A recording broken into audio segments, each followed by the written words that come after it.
আজকের আমি বানাচ্ছি সর্ষে পোস্ত দিয়ে বাটা মাছের ঝাল।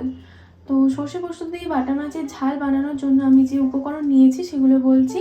প্রথমে নিয়েছি আমি সর্ষের তেল, তারপর হলুদ, লঙ্কা, নুন, তারপরে আমি পোস্ত নিয়েছি 1 চামচ আর সর্ষে নিয়েছি 2 চামচ। আমি কিন্তু এখানে সর্ষে পোস্তটা আলাদা আলাদাভাবে বেটে নিয়েছি, আর সর্ষে বাটার সময় নুন আর কাঁচা লঙ্কা দিয়ে বাটা হয়েছে যাতে না তেতো ভাবটা আসে। এবারে তারপরে আমি ছেঁকে নিয়েছি সর্ষেটা, আর নিয়েছি কাঁচা লঙ্কা, ধনেপাতা, আর ফোড়নের জন্য নিয়েছি কিছুটা পরিমাণ হচ্ছে কালো জিরে। এবার আমি মাছগুলো ভালোভাবে ম্যারিনেট করে নেব।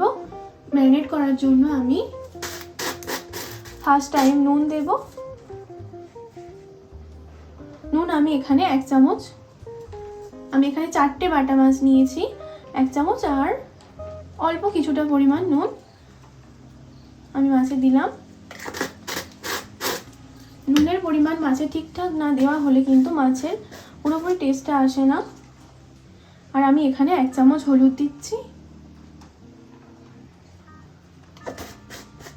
এবার ভালোভাবে মাছগুলো আমি নুন হলুদ দিয়ে মিশিয়ে নেব।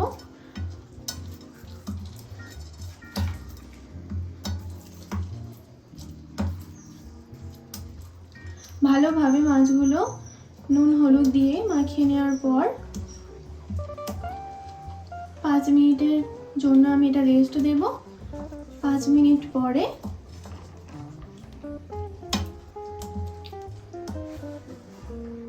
তো 5 মিনিট পর আমি এবার মাছগুলোকে ভেজে নেব। তার জন্য ফার্স্ট টাইম আমি কড়াই সর্ষের তেল দিয়ে দিচ্ছি। আমি এখানে সর্ষের তেল দিয়ে মাছগুলো ভাজবো। সর্ষের তেলে রান্না করলে কিন্তু আলাদাই একটা টেস্ট হয়।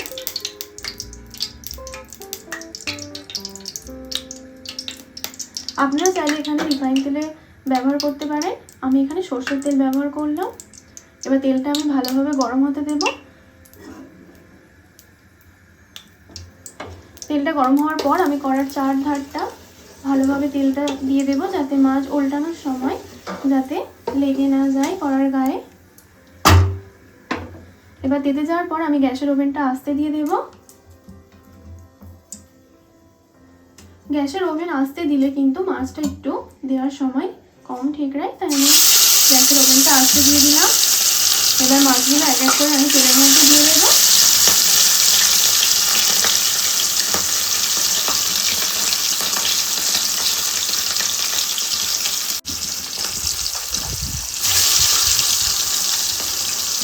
মাছগুলো আমার এক পাশটা ভালোভাবে ভাজা হয়ে গিয়েছে। এবার আমি মাছগুলো উল্টে দেব।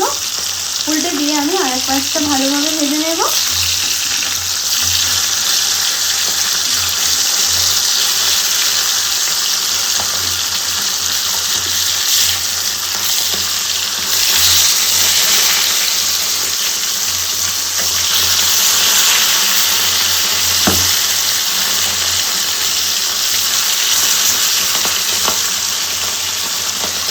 মাছগুলো আমার আরেক পিঠটা ভালোভাবে ভাজা হয়ে গিয়েছে। এবার আমি মাছগুলো একটা বাক্সের মধ্যে তুলে নেব। ভালোভাবে তেল ছড়িয়ে মাছগুলো আমি একটা পাত্রের মধ্যে তুলে নিচ্ছি।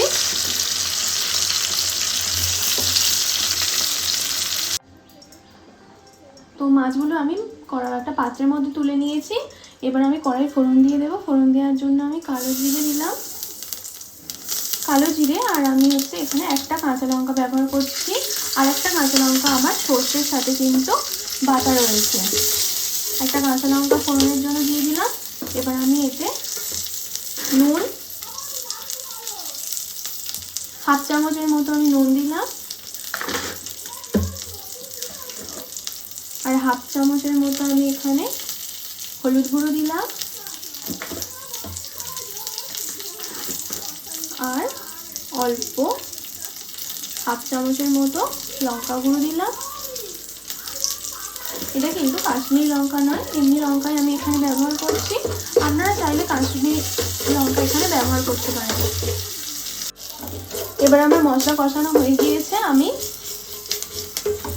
এখানে আগে থেকে বাটা সর্ষেটা দিয়ে দিলাম, আর পোস্ত পোস্তটা দিয়ে দিলাম।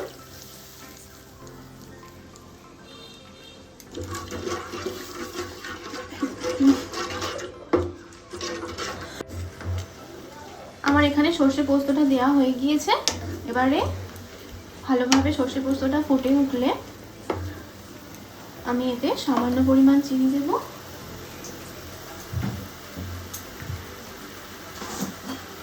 অল্প সামান্য পরিমাণ। আমার এখানে সর্ষে পোস্তটা দেওয়া হয়ে গিয়েছে। এবারে ভালোভাবে সর্ষে পোস্ত দিয়ে কিন্তু মাছটা বেশিক্ষণ ফোটাবো না। ভালোভাবে ফুটে গিয়েছে। আমি এবারে মাছগুলো এক এক করে গ্রেভির মধ্যে দিয়ে দেব।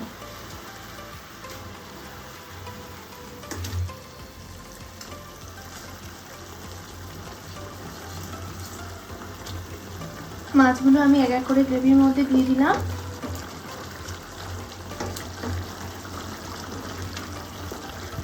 গ্রেভির মধ্যে মাছগুলো দিয়ে ভালোভাবে উল্টে পাল্টে মাছগুলো দেব।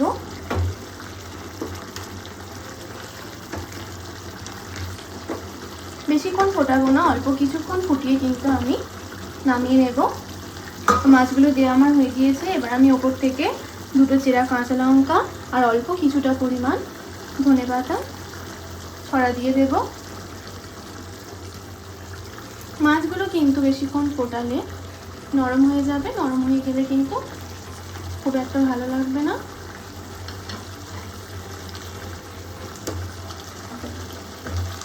ব্যাস, আমার সর্ষে পোস্ত দিয়ে বাটা মাছের ঝাল কমপ্লিট।